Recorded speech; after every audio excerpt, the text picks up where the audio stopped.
Hello and welcome once again you all guys into my YouTube channel और hello guys कैसे आप सब लोग.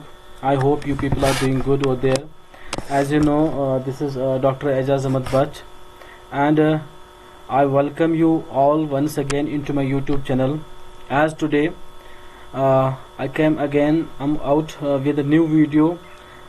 That the video is about the insolvency accounts.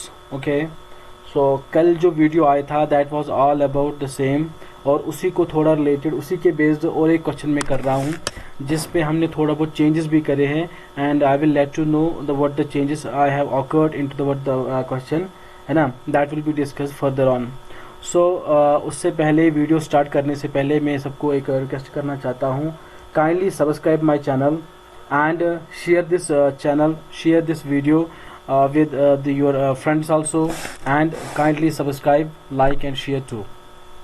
So stay with me till completion of the video and watch this video, and after completion of this video है ना, जब पूरा video देख लोगे देन एक काम करना, इस पे जो भी आप लोगों को सजेशन करना चाहोगे, रिकमेंड करना चाहोगे, you guys can recommend me, suggestion me, comment me over the below given a section comment box, वहाँ पे आप कमेंट कर सकते हो है ना.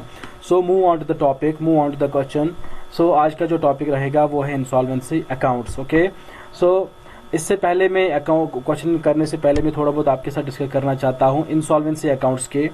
That was on based of the demand. जो डिमांड आपने करी है कि सर हमें प्रेफरेंशियल क्रेडिटर्स और नॉन प्रेफरेंशियल क्रेडिटर्स को थोड़ा डिफाइन करिए है ना. बेसिकली जो प्रेफरेंशियल क्रेडिटर्स होते हैं एंड नॉन प्रेफरेंशियल क्रेडिटर्स रहती है, it is based on the rights, it is based and it is differentiate one another on base of the rights. Actually क्या रहता है, A preferential creditor in some jurisdiction called a preferred creditors, उनको preference पहले दी जाती है. is a creditor receiving a preferential right to payment upon the debtor's bankruptcy or under applicable insolvency laws. चाहे फिर provincial लग जाए या प्रेसिडेंसी टाउन एक्ट लग जाएगा, वो अलग बात है. बट क्या रहता है, जब हम पहले उन क्रेडिटर्स को प्रेफर करेंगे for the payment, that's called the preferential creditor. And non preferential creditors are unsecured creditors, उनको कहा जाएगा secured creditors, and that's called the non-preferential creditors, or what we say and unsecured creditors is a creditor other than a preferential creditor. Definitely it defines itself these are the other than the preferential creditors that does not have the benefit of any security interest in the assets of the debtor. So I hope you guys have understood well what is the difference between preferential creditor and non professional creditor. So move on to the question. जो आज का question रहेगा that's what insolvency accounts में से question रहेगा. ये जो आप देख रहे हो यहाँ पे एक इंसॉल्वेंसी अकाउंट्स है ना. इट्स कोई different from the last question. Okay, इसमें मैंने यहाँ पे डिफाइन किया है जो प्रोविंशियल सॉल्वेंसी एक्ट है, इंसॉल्वेंसी एक्ट है, दूसरा प्रेसिडेंसी इंसॉल्वेंसी एक्ट जो है, इसमें हमने वो जो कॉलम्स थे professional creditors and non professional creditors, इसमें professional creditors and non professional creditors थे दोनों में भी, हमने उनको हटा के सीधे एज अ सिंपल वे में आप लिंक के प्रेजेंट किया.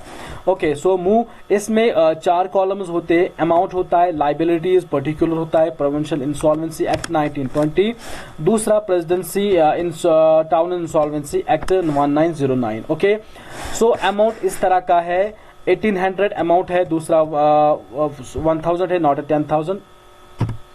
ओके, यहाँ पे जो है फिर 300 है, फिर 600 है, फिर 5000 है, फिर अकॉर्डिंगली 800 रुपीज है. इसी तरह अमाउंट हमारे पास है ये. ठीक, सो इसमें अगर हम देख लेंगे जो पहला जो है इसमें है लाइबिलिटीज पर्टिकुलर में आएगा, सैलरी फॉर 5 क्लर्क्स, दूसरा है सेल्स टैक्स है, then comes rent to landlords for 3 months, income tax, wages है, वेजेस ऑफ 2 सर्वेंट्स है ना, 2 सर्वेंट्स का यहाँ पे लिखा है, पेमेंट टू 6 लेबरर्स. पहला जो यहाँ पे अमाउंट है, पहला जो यहाँ पे कंटेंट है पर्टिकुलर लाइबिलिटीज में है, एक सैलरी है that is due on the company. Insolvency company या इंसॉल्वेंट बंदा जो है उस पे कुछ ड्यू है, वो ड्यू क्या है, उस पे सैलरी फॉर 5 क्लर्क्स. उस पे सबसे पहले चीज है उसको क्लर्कल को कुछ अमाउंट देना है. He has to pay the liability, he has to pay some amount, he has to pay the salary as a salary to the what the 5 clerks. अगर क्लर्क्स का मतलब है प्रोविंशियल एक्ट में क्या लगेगा, 5 को हमें 20 रुपए के हिसाब से देना पड़ेगा। As I told in my last lecture कि हमें ये सबसे बड़ी चीज है जो आपको याद रखनी पड़ेगी, है ना। यहाँ पे 20 रुपए के हिसाब से प्रोविंशियल इंसॉल्वेंसी एक्ट में आपको खाली 20 रुपए ही देना पड़ेगा आपको, बिकॉज आपके साथ ऐसी कंडीशन हुई है, आप इंसॉल्वेंट हो गए हो, आप इंसॉल्वेंसी आपकी है बिजनेस की। Now you are suppose to pay only 20 rupees to each of the clericals. Okay, 20 into 5, that becomes 100 rupees. Total amount is what? 1800 rupees. And what is amount rest? That is 300 into 5. अगर आपका presidency के हिसाब से देना होगा, then you have to pay 300 into 5 is equal to becomes 1500. That becomes total 1800. That what actually amount is remained. Now coming the next point. अब दूसरा point जो यहाँ पे शो कर रहे हैं हम लोग, कौन सा पॉइंट है ये देखिए यहाँ पे। ओके, दूसरा जो यहाँ पे पॉइंट है सेल्स टैक्स। सेल्स टैक्स जो है ये एज इट इज पे करना पड़ेगा। इसमें कोई भी प्रेफरेंशियल क्रेडिटर्स है, नॉन प्रोफेशनल क्रेडिटर्स, या इसमें प्रोविंशियल एक्ट में भी उतना ही पे करना पड़ेगा, या प्रेसिडेंसी टाउन इंसॉल्वेंसी एक्ट में इतना ही पे करना पड़ेगा। ठीक है गाइज, सो इसमें 1000 both are suppose to pay equally over in the provincial over the presidency, 1000 equally.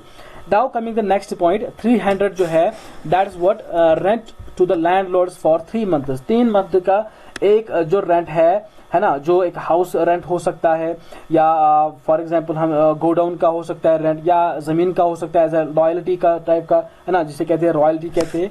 तो अभी हम बात कर रहे हैं कि लैंडलॉर्ड्स का कुछ हमें पेमेंट है जो अभी ड्यू है, दैट इज ऑन 3 मंथ से। 3 मंथ्स का अमाउंट पे है, तो हमें प्रोविंशियल इंसॉल्वेंसी एक्ट में कुछ पे नहीं करना पड़ेगा। यहाँ पे इतनी आपको छूट मिलती है।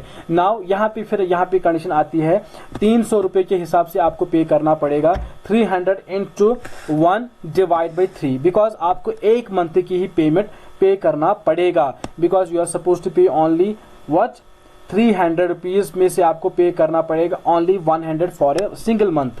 आपकी 3 मंथ की है तो आपको 1 ही मंथ की पे करना पड़ेगा, because under presidency town insolvency act. Last में मेरे साथ बनिए रहिए, मैं लास्ट में आपको शो कर रहा हूँ कि प्रेसिडेंसी सॉल्वेंसी जो है, इंसॉल्वेंसी एक्ट जो है और प्रोविंशियल इंसॉल्वेंसी एक्ट कहाँ कहाँ पे अप्लाई होता है इंडिया, अपने इंडिया में, है ना, कंट्रीज में। चलिए, दूसरा जो इसके साथ है 600 जो है इनकम टैक्स है। It is same as it is what sales tax, same इसका वो हो जाएगा, एप्लीकेबल हो जाएगा, इधर प्रोविंशियल इधर what the presidency. Now coming the next point, the wages. Wages at is, ये तो वेजेस पे करने पड़ेगा 5000 एंड 5000 इक्वली, है ना, not to be distributed according the provincial and non provincial. It is based on the provincial insolvency and it is based on the presidency town insolvency act 1909 as it is 5000 and 5000 accordingly. Okay, यहाँ पे भी आपको 5000 pay करना पड़ेगा और यहाँ पे भी आपको 5000 पे करना पड़ेगा accordingly. So move on to the next, wages of 2 servants. अब मसला यहाँ पे मैंने आपको पहले समझाया, यहाँ पे आप ऊपर देख सकते हो 20 रुपीज आपको पे करना पड़ेगा।